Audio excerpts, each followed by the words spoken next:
Saudara pendengar yang kami kasihi dimanapun Anda berada, Anda kembali bersama kami dalam acara Telaga, Tegur Sapa Gembala Keluarga. Acara ini diselenggarakan oleh Lembaga Bina Keluarga Kristen atau LBKK bekerja sama dengan radio kesayangan Anda ini. Saya Stella akan berbincang-bincang dengan Bapak Penginjil Sindunata Kurniawan Magister Konseling. Beliau adalah seorang pakar dalam bidang konseling keluarga. Perbincangan kami kali ini adalah tentang pagar perlindungan diri. Kami percaya acara ini pasti bermanfaat bagi kita sekalian. Dan dari studio kami mengucapkan selamat mengikuti. Pak Sindu, belakangan ini saya mendengar ada kisah-kisah kejatuhan orang-orang yang dalam tanda kutip sudah tinggi secara rohani, misalnya hamba Tuhan ataupun artis-artis yang sudah booming, artis rohani, dan akhirnya mereka didapati jatuh dalam dosa, misalnya dalam dosa perselingkuhan ataupun korupsi. Nah, apakah Bapak juga melihat gejala atau peristiwa yang sama seperti ini? Ya, Bu Stella, ya, itu jadi hal-hal yang memprihatinkan ya, dan saya pun juga cukup sering mendengar peristiwa-peristiwa itu, baik terutama ketika melayani di kota-kota yang berbeda. Ada majelis yang cerita kepada saya, Pak, ini gimana Pak? Masa kami ini majelis yang harus mendamaikan hamba Tuhan kami yang sedang bertengkar? Bahkan sudah S2 Pak pendidikannya, sudah S3. Malah kami, padahal dulunya Pak, waktu mudanya masuk ke gereja kami, baik orang-orang ini, hamba Tuhan yang baik menjadi teladan. Tapi setelah sekian tahun, sepertinya berubah. Gila kekuasaan, gila uang, dan sepertinya kehidupan rohaninya enggak seperti yang mereka praktekkan di depan mata kami. Jadi sebenarnya apa ya Pak yang terjadi di balik semuanya itu? Jadi memang begini Bu Stella, fenomena ini, gejala ini sejalan dengan apa yang dinyatakan oleh yang namanya Lord Brighton. Lord Brighton ini menyatakan dalam bahasa Inggris, power tends corrupt, absolutely power is absolutely corrupt. Jadi kalau diterjemahkan, kekuasaan itu cenderungnya korup, ya, mencari kepentingan bagi dirinya sendiri, korup. Apalagi kekuasaan yang absolut, yang mutlak, maka korupnya mencari kepentingan dirinya sendiri itu benar-benar semakin mutlak. Jadi maksudnya seperti sistem pemerintahan dulu ya Pak, yang monarki itu semuanya jadi mutlak, malah jadinya berantakan begitu. Betul, jadi memang Lord Brighton ini, Bu Stella, pernyataan beliau ini sering dikutip kalau kita membaca bacaan-bacaan, artikel, opini di koran, atau mungkin di buku yang membahas tentang politik dan kekuasaan. Jadi tepat seperti yang Bu Stella sampaikan, situasi itulah yang terjadi dalam pemerintahan era lama ya. Era monarki, sistem kerajaan, di mana raja itu begitu mutlak kekuasaannya, kalau rajanya baik, baiklah rakyat dan negerinya. Tapi ketika rajanya korup, maka pemerintahanmu jadi kacau. Karena semua orang harus mengikuti apa yang dikatakan oleh raja tersebut, gitu Pak. Benar, dan menjadi titik lemah ketika raja itu tidak memiliki kestabilan dalam hal nuraninya, moralitasnya, keadilannya, maka dia akan menyelewengkan kekuasaan itu bagi dirinya sendiri. Maka dari itu mungkin muncul yang namanya seperti trias politika itu ya Pak, yang ada 3 jenis kekuasaan, yang legislatif, yudikatif, eksekutif, seperti itu. Benar Bu Stella, benar. Jadi makanya itulah kekuasaan monarki minimal lewat revolusi Prancis ya, kalau kita baca dalam sejarah dunia, ditumbangkan lewat sebuah revolusi, dan muncullah pemerintahan yang disebut pemerintahan demokratis, negara demokrasi, yang berdiri atas 3 pilar, yang tujuannya adalah saling mengawasi satu sama lain, tidak ada lagi kekuasaan yang mutlak. Jadinya tuh semua ada bagiannya, jadi tidak bisa semua keputusan dipegang oleh satu orang, atau semua peraturan ditetapkan oleh satu orang, begitu. Betul. Makanya kalau kita lihat juga dalam Alkitab ya Bu Stella, di Perjanjian Lama kita mengenal model trias politika era Perjanjian Lama, yaitu ada kekuasaan raja, kekuasaan nabi, kekuasaan imam. Masing-masing punya kewenangan, punya otoritas yang tidak bisa dilanggar satu sama lain. Dan itu rupanya memang desainnya Allah, bahwa Allah menyadari kita manusia berdosa yang mudah kalau kita diberi kekuasaan yang mutlak, kita mudah untuk menyelewengkan bagi dirinya kita sendiri. Oleh karena sifat asali berdosa kita, atau bahasa Indonesia menyebutnya sinful nature. Sehingga kita butuh diawasi atau memberi pertanggungjawaban kepada orang lain supaya tidak terselewengkan atau menyelewengkan. Tapi Pak, bukankah kita setelah menerima Kristus, kita ditebus dan kita jadi yang namanya ciptaan dan manusia baru? Apakah ciptaan dan manusia baru tetap bisa jadi jatuh sampai separah itu gitu Pak? Iya, menarik ya. Kita adalah ciptaan baru, benar itu kata firman Tuhan. Kita adalah manusia baru yang dibebaskan dari hukum perbudakan dosa. Tetapi juga firman Tuhan yang sama menyatakan kita adalah ciptaan baru yang masih tetap dalam kemah yang lama. Artinya kita di dalam tubuh daging kita yang masih dikuasai oleh hukum dosa. Sehingga memang terjadi peperangan rohani sejak kita lahir baru. Ada keinginan hidup rohani, kehidupan yang taat kepada Allah, tunduk pada Roh Kudus. Tapi tubuh manusia lama kita, tubuh kemah lama kita ini tunduk pada hukum kedagingan yang ingin memuaskan hawa nafsu. Nah, inilah kondisi peperangan rohanilah yang membuat kalau kita tidak sepenuhnya tunduk pada Roh Kudus, tiap hari, tiap saat kita akan tunduk pada hukum kedagingan kita dan kita akan jatuh memuaskan hawa nafsu dosa kita. Jadi sekalipun kita sudah ditebus, kita punya status yang baru sebagai manusia baru, tapi kita masih hidup di dalam dunia yang penuh kedagingan, jadi kita pun perlu yang namanya berjuang setiap hari untuk bisa menang ya Pak? Benar. Nah, untuk itulah makanya Bu Stella, kita perlu punya pagar perlindungan diri.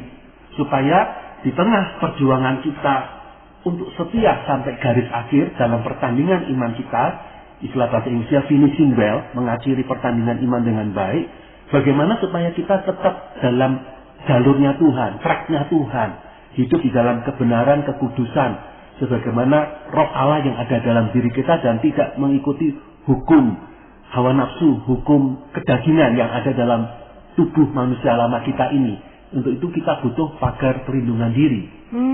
Apa nih Pak yang dimaksud dengan pagar perlindungan diri? Seperti apa? Jadi yang dimaksud ini adalah begini Bu Stella, bahwa untuk melindungi diri kan sebagaimana rumah kita, rumah yang aman, rumah yang sehat, dia akan punya pagar yang jelas. Supaya tidak sembarang orang memasuki rumah ini. Demikian juga kita. Kalau kita mau hidup aman, ya, dalam konteks kekudusan, kebenaran, kemurnian kita di hadapan Allah dan manusia, maka kita perlu punya sistem pagar itu. Pagar yang dimaksud dengan pagar itu dari sisi mana aja itu Pak? Jadi sistem pagar perlindungan diri ini yang saya masukkan di sini adalah dalam konteks relasi kita dengan manusia. Jadi kita perlu punya pagar perlindungan dari atas, ya, perlu punya pagar perlindungan dari samping, dan perlu punya pagar perlindungan dari bawah, yang semuanya berkenaan dengan relasi kita dengan sesama manusia. Coba Pak, coba jelaskan lagi tentang pagar perlindungan dari atas. Jadi pagar perlindungan dari atas, maksudnya Bu Stella, yaitu adanya mentor atau pembimbing yang kepadanya kita siap sedia setiap saat bahkan memberi pertanggungjawaban atau akuntabilitas atas integritas hidup kita dari berbagai sisi. Jadi maksudnya orang yang bisa kita percaya, orang yang lebih dewasa dari kita, untuk kita tuh bisa mengakui kelemahan dan keterbatasan kita. Betul. Dan orang itu sekaligus Bu Stella punya kewenangan, punya hak untuk bertanya kepada kita. Misalnya, maksudnya Pak, Sindu, gimana ini hubunganmu dengan istrimu selama 2-3 bulan terakhir ini? Apakah relasi kalian baik? Atau seperti apa? Lampu kuning, lampu merah, atau lampu hijau? Gimana kehidupan seksualitasmu, Sindu? Gimana kamu selama ini dalam hal soal keuangan? Bagaimana kamu dalam hal soal menjalankan tugas tanggung jawabmu? Kamu apakah cukup setia? Atau kamu ada hal-hal di belakang yang kamu lakukan sembunyi-sembunyi? Artinya hal-hal yang tidak prosedural. Jadi memang dalam hal ini Bu Stella, ada bahkan nilai-nilai yang kita nggak nyaman untuk membuka diri pada orang lain. Mentor atau pembimbing kita sebagai pagar perlindungan dari atas punya hak dan kewenangan untuk mempertanyakan secara teratur dalam pertemuan-pertemuan tersebut untuk mempertanyakan pertanggungjawaban kita, integritas kita dari berbagai sisi. Kalau gitu, kita bisa dapat mentor dari mana ya Pak kalau seperti itu? Ya, memang dalam hal ini kita perlu mencari orang yang kita pandang cukup dewasa, ya, cukup matang dibandingkan kita, orang yang sudah katakan cukup, kalaupun mungkin dia sudah punya pengalaman hidup dalam berbagai sisi, kalaupun dia bukan orang yang usianya jauh lebih tinggi daripada kita, mungkin usianya sebaya atau sedikit mungkin lebih muda nggak apa-apa, tapi dia memiliki hikmat, ya, relasi dengan Tuhan yang baik, punya kematangan diri yang baik. Nah, kita bisa menjadikan dia sebagai mentor. Tentunya lewat sebuah perkenalan dan lewat sebuah kesepakatan terlebih dulu. Apakah Bapak Ibu sedia menjadi mentor saya dengan batasan-batasan yang seperti ini yang saya harapkan. Nah, dari percakapan itu kita bisa memulai perjalanan mentoring ini. Tapi Pak, pasti bukan hal yang mudah untuk bercerita hal-hal yang sangat pribadi, apalagi kepada orang yang dalam tanda kutip di luar kita, di luar lingkungan keluarga gitu kan Pak? Betul. Nah, inilah sebuah tanda kedewasaan rohani. Kalau kita lihat teks firman Tuhan, bahwa Allah merancang kita lahir baru, menjadi ciptaan baru, manusia baru itu bukan untuk hidup yatim piatu secara rohani atau soliter, hidup seorang diri. Enggak, Tuhan justru melahirbarukan untuk masuk ke dalam yang namanya keluarga Allah. Itu gereja. Jadi keluarga Allah dan gereja yang sesungguhnya adalah ada relasi. Dan di sana adalah relasi yang terbuka dan transparan. Jadi kalau kita mau menghayati apa yang Tuhan desain sejak kita lahir baru, maka kita seharusnya punya komunitas yang dimana kita bisa membuka diri dan kita bisa memberi pertanggungjawaban. Nah, salah satunya wujud komunitas pertumbuhan ini atau perlindungan diri ini adalah adanya mentor. Jadi ini memang membutuhkan langkah iman, kebersediaan kita. Tetapi kalau kita bersedia, saya yakin kita akan menikmati perlindungan dan kemajuan. Makanya dalam hal ini Bu Stella, kita perlu sepakati dulu dengan mentor tentang prinsip kerahasiaan atau prinsip konfidensialitas. Bahwa mentor kita bersedia berjanji bahwa apa yang dipercakapkan dengan kita dan kita membuka diri kepada beliau tidak akan diberitahukan, diinformasikan, disiarkan kepada orang lain, termasuk tidak akan dijadikan ilustrasi khotbah. Nah, ya, itu sebenarnya godaannya hamba Tuhan. Jadi harus menjadi pribadi yang bisa dipercaya dan menjaga rahasia. Jadi kita juga perlu berdoa, minta hikmat Tuhan untuk menunjukkan mentor mana yang tepat untuk kita minta bimbingannya, begitu ya Pak? Betul. Tentunya kita tidak gegabah, tapi kita menjajaki dan tentunya kita bisa bertemu nantinya dengan orang tersebut ketika kita mendoakan dan menjajaki. Kalau pagar pelindungan dari samping Pak, contohnya siapa aja itu Pak? Pagar perlindungan dari samping maksudnya yaitu adalah rekan-rekan sebaya, Bu Stella, yaitu orang-orang yang sejenis kelamin, ya sebaiknya kalau kita pria ya cari rekan-rekan pria, kalau wanita mencari rekan-rekan wanita yang usianya juga mirip, ya kira-kira mirip usianya dengan kita, tidak terlalu beda jauh dan memiliki satu pergulatan hidup yang mirip seperti itu. Kalaupun pergulatan hidup tidak mirip, minimal sesama pria dalam kelompok usia yang tidak terlalu beda jauh. Rata-rata kalau kita pria akan mirip, ya dengan kelompok usia yang masih bedanya pun katakan beda 5-7 tahun. Atau dengan wanita ya yang bedanya kira-kira 7 tahunan. Tentunya akan ada tema-tema yang mirip. Jadi paling gampang itu ya usia dengan kelompok usia itu. Jenis kelamin dan kelompok usia. Jadi di sanalah karena kita memiliki usia yang cukup mirip, jenis kelamin yang sama, kita bisa saling membuka diri dengan pergumulan kita satu sama lain. Jadi rekan sebaya. Dan di sana kita perlu saling mengikatkan diri dalam satu kontrak kerahasiaan. Sebagaimana kalau kita punya mentor atau pembimbing tadi. Bahwa kita saling terbuka, transparan, termasuk saling mendukung. Bukan saling menghakimi, ya, tapi saling mendukung. Di tengah keterbukaan itu untuk kita berjalan seiring bertumbuh.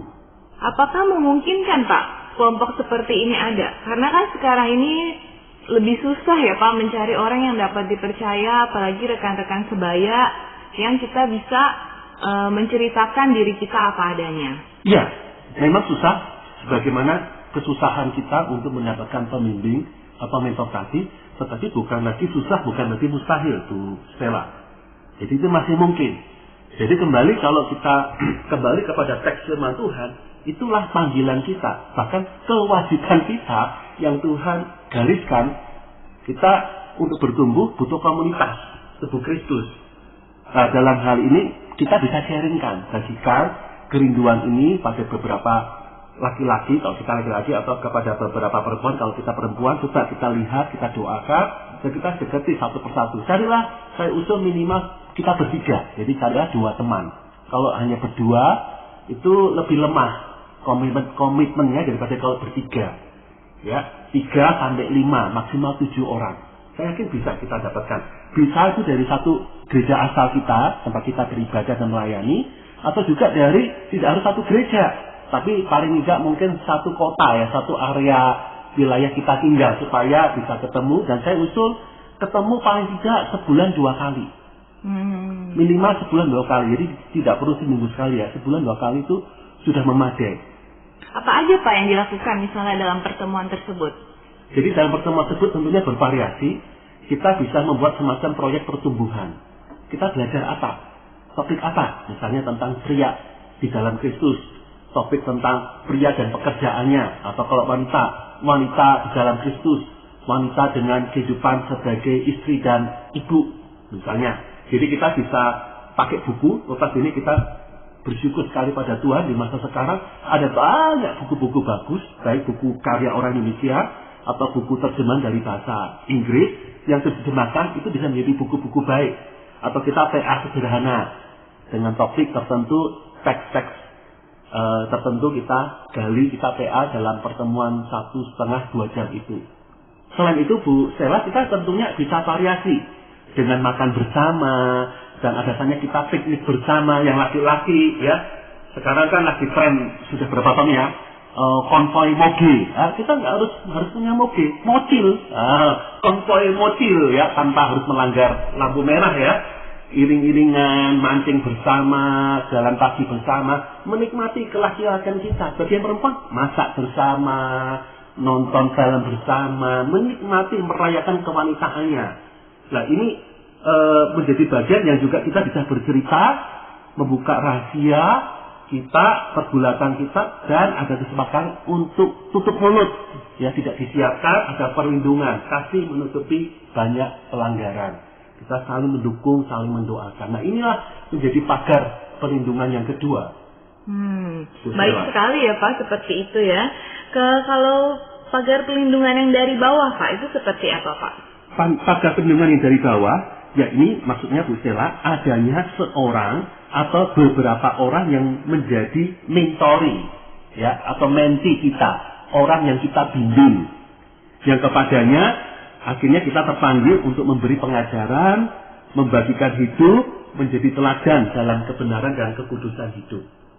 Jadi seperti ada orang-orang yang mungkin baru bertobat atau baru pengen mengenal Kristus dan kita membimbing mereka. Ya, jadi itu bisa seperti itu, atau orang-orang yang memang sudah lebih lama menjadi murid Kristus dan dia ingin bertumbuh lebih lanjut, lebih spesifik dalam hal tertentu. Nah, kita menjadi mentor atau pembimbing. Jadi kalau yang pertama kita mencari mentor, kalau yang ketiga kita menjadi mentor atau pembimbing bagi orang lain ini. Apa Pak pentingnya kita menjadi pembimbing bagi orang lain? Kenapa ini bisa dijadikan yang namanya pagar gitu? Ya, yang jadi pagar karena kita kan perlu belajar sesuatu.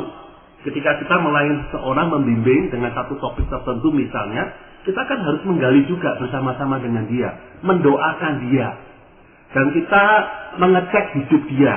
Nah, secara alami ada tuntutan dari hati kita, dari suara Roh Kudus, loh, Sindu, kamu ngajari gini, kamu minta mentimu, orang yang kamu bimbing seperti ini. Berarti harusnya kamu kan juga harus seperti itu, Sindu. Jadi kita kayak ada suara batin, yaitu suara Roh Kudus yang mengingatkan kita. Istilahnya, ya, jangan hanya cuma omong doang, tapi kamu harus lakukan, Sindu. Sekaligus, kadang dengan proses pembimbingan ini, kita bisa belajar dari orang yang kita bimbing. ya kan? Dan kita pun ada semacam tuntutan dari nurani kita untuk menjadi teladan. Ya. Nah, ini juga menjadi salah satu pagar agar hidup kita tidak sembrono. Ini loh Sindu, kamu tuh sudah ada orang yang lihat hidupmu loh, yang mau bertumbuh lewat kehidupanmu. Maka ayo Sindu, jangan sembrono hidupmu. Saya pun kamu nggak dilihat orang lain, tapi hidup yang tidak dilihat orang lain pun harus juga hidup yang kudus dan benar. Kamu kan minta orang yang kamu bimbing untuk kudus dan benar dalam segala situasi. Maka Sindu, kamu juga harus kudus dan benar loh ya dalam segala situasi, dan tidak ada orang lain yang melihatnya. Nah, itu juga menjadi satu pagar perlindungan kita. Saya jadi teringat satu lagu Pak yang syairnya itu, hidupmu kitab terbuka dibaca oleh sesamamu. Jadi seperti itu ya Pak ya? Benar. Itu menjadi satu poin juga pagar perlindungan diri kita, Bu Stella. Jadi sepertinya kalau yang pagar pelindungan dari bawah ini lebih mudah ya Pak, kayaknya lebih banyak yang kita bisa bimbing atau mentori ya Pak? Ya benar, jadi memang sebenarnya ini hal umum. Pagar pelindungan dari bawah, rata-rata kita punya. Kalau kita terjun dalam dunia pelayanan, baik sebagai jemaat yang melayani, apalagi sebagai hamba Tuhan, kita punya bahkan 100 mungkin, apalagi kalau dalam posisi pemimpin sebuah gereja atau lembaga pelayanan ya, kita punya banyak orang yang kita bimbing sesungguhnya, orang-orang yang kita sering khotbahi, kita ajari, kita nasihati. Jadi ini sebenarnya pagar pelindungan yang paling umum yang kita punyai. Iya, kayaknya memang ini lebih umum dibandingkan dengan yang ke atas dan yang ke samping ya Pak, lebih langka gitu ya Pak. Betul, dan inilah Bu Stella yang menjelaskan kenapa ya kok bisa sekian hamba Tuhan, sekian pemimpin rohani, sekian tokoh-tokoh gereja, tokoh-tokoh pelayanan, sekian orang-orang Kristen yang kita kagumi, ya bahkan di level nasional atau dunia internasional kok jatuh dalam dosa yang sebegitu drastis. Karena mereka tanpa disadari hanya punya pagar pelindungan dari bawah, tapi dari atas mentor yang mengecek hidup mereka, dari samping rekan-rekan sebaya yang mereka juga bisa terbuka setiap saat dalam pergumulan mereka dan mendapat dukungan, tidak mereka punyai pagar dari atas dan dari samping. Ini yang menjadi sudah titik rawan, lampu kuning yang sangat kuning, membuat dia atau mereka atau bahkan kita kalau nggak punya pagar atas atau bawah rawan jatuh di dalam dosa. Karena biasanya memang orang-orang yang kita bimbing juga mungkin tidak tahu secara mendalam ataupun mereka juga tidak berani untuk menegur kita sebagai pembimbingnya, begitu ya. Betul, itu sisi lemah pagar dari bawah. Jadi kalau kita terbiasa untuk hidup dalam dua dunia, ya pokoknya saya sebagai pengkhotbah, saya sebagai konselor, saya sebagai pemimpin rohani, saya sebagai majelis, sebagai guru sekolah minggu, sudah pokoknya ajarkan itu. Perkara saya lakukan tidak, kamu nggak perlu tahu. Itu privasi saya. Nah, ketika kita sudah punya pernyataan hati begitu dan kita lakukan, udahlah, tinggal tunggu tanggal mainnya, ketahuan atau tidak, akhirnya kita jatuh dalam dosa, gagal dalam integritas kita. Jadi istilahnya kita nggak punya sahabat yang menegur, yang mengingatkan kita ya Pak ya? Betul, dan ini yang menjadi titik rawan kita. Yang harusnya Bu Stella, kita perlu punya. Ya, pagar dari atas dan dari samping ini kita perlu doakan dan perjuangkan dan wujudkan Bu Stella. Apa nih Pak bagian Alkitab yang mendasari pembahasan kita kali ini? Saya bacakan dari Pengkhotbah 4 ayat 9 yang demikian bunyinya. Berdua lebih baik daripada seorang diri, karena mereka menerima upah yang baik dalam jerih payah mereka. Jadi firman Tuhan sendiri sudah menggariskan berdua itu lebih baik daripada seorang diri. Hidup butuh rekan, hidup butuh mentor, hidup butuh rekan-rekan sebaya yang kita bisa aman saling terbuka, termasuk orang-orang yang kita layani. Dengan demikian, maka kita akan berhasil mengakhiri pertandingan iman kita dengan baik sampai masa tua, sampai akhir hidup kita. Saya jadi ingat satu ayat lagi Pak yang di perjanjian baru itu loh Pak, yang bertolong-tolonganlah kamu itu, menanggung bebanmu itu Pak. Ya. Di mana itu ya Pak ya? Oh ya, itu di dalam surat Galatia pasal 6 ayat 2. Jadi dengan kita saling bertolong-tolongan menanggung beban, kita sedang memenuhi hukum Kristus. Jadi hidup yang tidak terpisah, melainkan hidup yang saling memperhatikan satu sama lain, itu memang garisnya Kristus Bu Stella. Jadi memang sepatutnya mari kita membuka diri juga untuk kita mau jadi mentor bagi orang lain. Menjadi rekan pertumbuhan, rekan sebaya bagi orang lain. Berarti ini juga berarti kita juga perlu yang namanya membuka diri untuk meminta pertolongan supaya kita pun bisa ditolong, begitu ya Pak? Betul. Jadi kalau adanya mentor, adanya rekan sebaya itu tadi, Bu Stella, kita bisa bahkan SMS setiap saat ada godaan. Sekarang kan sudah musim ya, kita udah SMS, rata-rata kita punya handphone, bahkan bisa lebih dari satu ya. Mari gunakan SMS itu sebagai sistem komunikasi instan dan segera. Ketika kita ada dalam godaan, dosa apapun yang menjadi titik rawan kita bisa SMS, tolong doakan. Ketika itu terjadi, sesungguhnya godaan dan kerawanan itu akan terangkat ke permukaan, menguap. Jadi keliru kalau kita ngomong, saya gila. Sebenarnya itu bukan saya, tapi karena iblis yang menguasai saya. Sehingga saya jatuh dalam dosa. Enggak. Mayoritas dosa itu ada prosesnya, ada tahap demi tahap. Kalau sedari dini kita membuka diri mentor dan rekan-rekan sebaya, ketika di tahap pertama, kedua, kita sudah langsung bisa dapat pertolongan. Nggak sampai terperosok ke tahap ketiga dan keempat sehingga kita merasa seperti tidak bisa keluar dari jerat dosa atau perangkap iblis ini, Bu Stella. Dan akhirnya juga kita tidak menjadi batu sandungan bagi lebih banyak orang, begitu ya Pak? Betul, dan ini yang juga perlu kita pikirkan. Masalah dosa bukan masalah sepele. Tidak ada sesuatu yang kita lakukan tersembunyi yang tidak akan pernah terbuka. Dan apa yang terbuka pun dampaknya besar, yaitu bagi reputasi kita, bagi keluarga yang kita kasihi, termasuk orang-orang yang selama ini mempercayakan hidupnya untuk kita layani. Jadi mari rapatkan barisan, tahu diri lemah, dan cari rekanan, pertumbuhan, rekan pertanggungjawaban sebagai pagar perlindungan diri kita. Terima kasih Pak Sindu untuk perbincangannya hari ini. Para pendengar sekalian, terima kasih Anda telah mengikuti perbincangan kami dengan Bapak Penginjil Sindu Nata Kurniawan, Magister Konseling dalam acara Telaga, Tegur Sapa Gembala Keluarga. Kami baru saja berbincang-bincang tentang pagar perlindungan diri.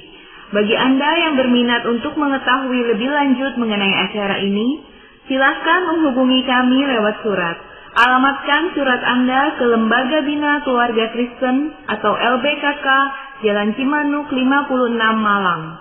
Atau Anda dapat mengirimkan email ke telaga@telaga.org. Kami mengundang Anda mengunjungi situs kami di www.telaga.org. Saran-saran, pertanyaan, serta tanggapan Anda sangat kami nantikan. Akhirnya dari studio kami mengucapkan terima kasih atas perhatian Anda dan sampai jumpa dalam acara Telaga yang